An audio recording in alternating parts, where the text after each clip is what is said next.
Hello, my name is Pablo. I'm Clarissa.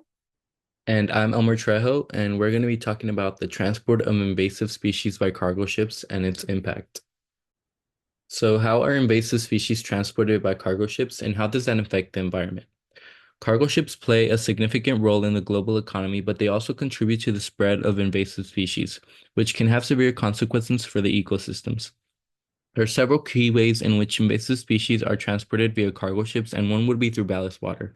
Cargo ships take on ballast water in one port to maintain stability during transit. This water is typically collected from the ship's location in order to balance the weight of the vessel. However, ballast water often contains a wide variety of marine organisms, such as plankton, small fish, and bacteria, which are picked up in one ecosystem, then discharged in another, sometimes far from their native environment. This process introduces species into new areas where they can become invasive, disrupting local ecosystems, and threatening biodiversity. Hole fouling is another way in which marine organisms, including barnacles, algae, and mussels, can accumulate on the submerged surfaces of a ship's hull. This is known as hull fouling. As these organisms attach to the hull, they form biofilms and hard incrustations, which not only affect the ship's performance, but also facilitate the transport of invasive species.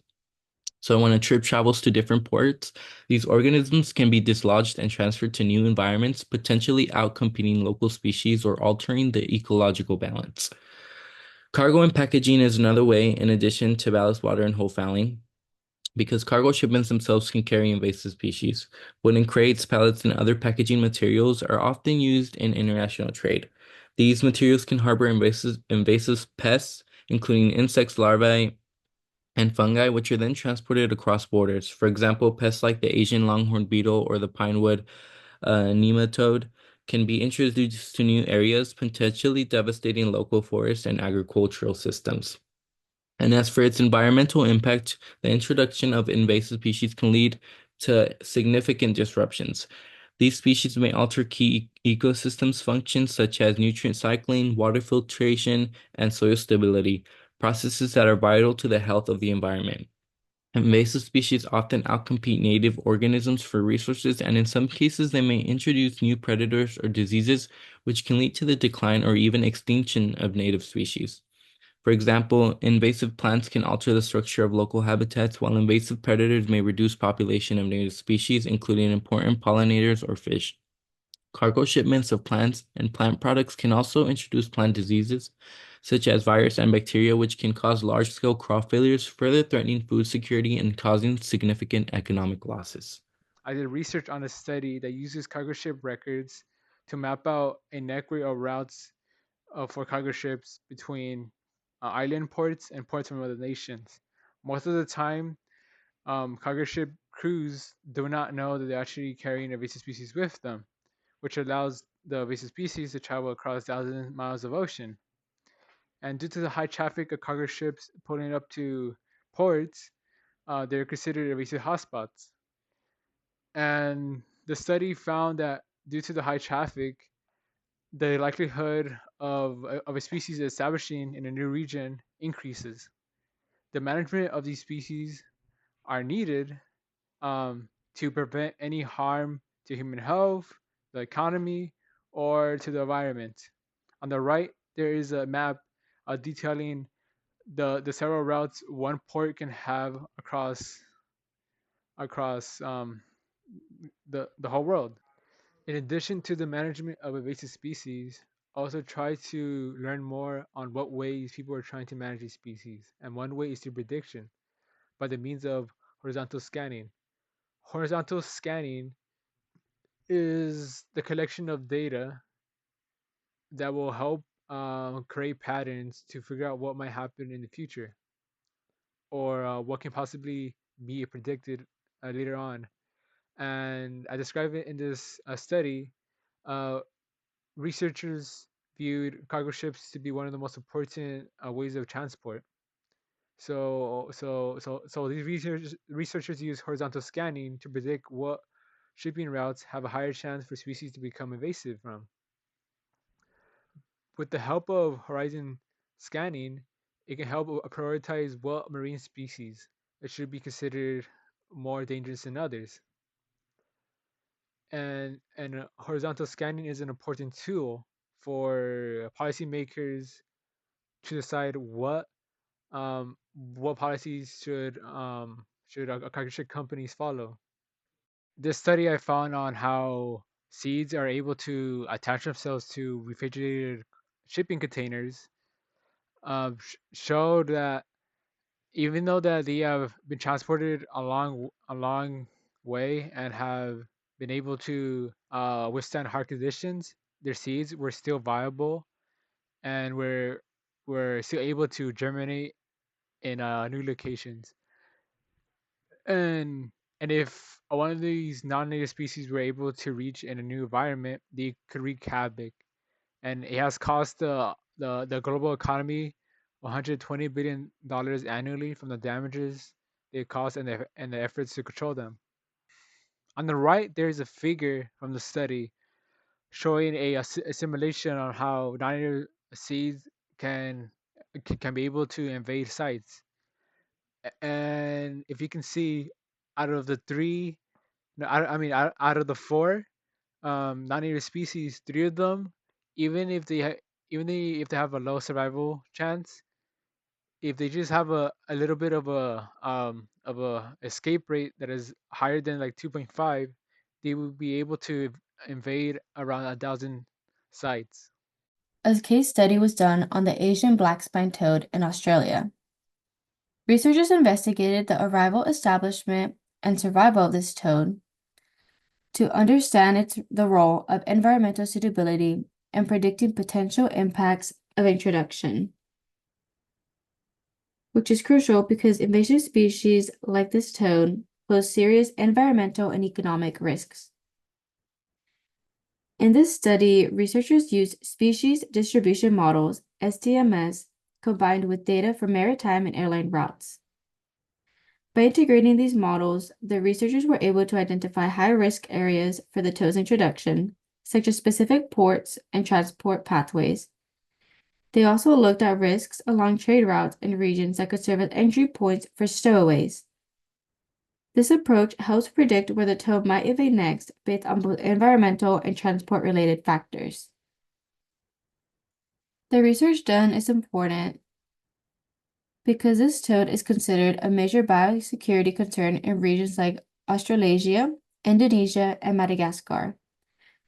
The toad is known to cause significant environmental and economic damage, which makes it a serious threat to Australia's ecosystems. The country faces heightened biosecurity risks due to the potential spread of this invasive species. Through the research, these scientists found that intersection hubs like ports and customs facilities with climate similar to the toad's native environment present the highest risk of introduction, as these hubs act as potential gateways for the toad into new regions. In addition, they also found that environmental suitability plays a crucial role in predicting invasion likelihood, meaning areas that match the toad's natural habitat are more likely to see successful invasions. In addition, they also discovered that transport pressure doesn't always correlate with invasion risk. In some high-traffic regions, the toad was detected less frequently, while in regions like Thailand and Indonesia, where the toad originates, the transport likelihood was higher.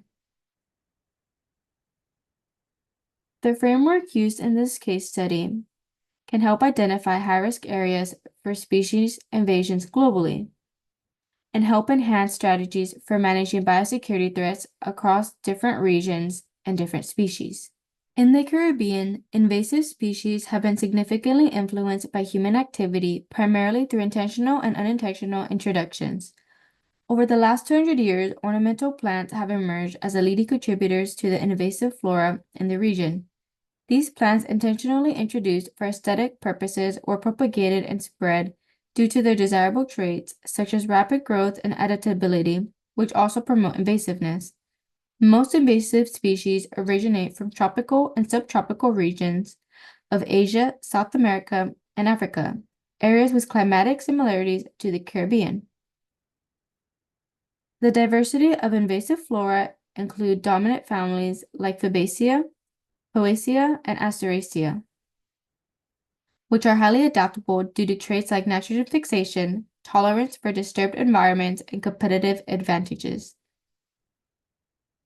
The rise of ornamental plant invasions is linked to the expansion of tourism and urban development in the Caribbean.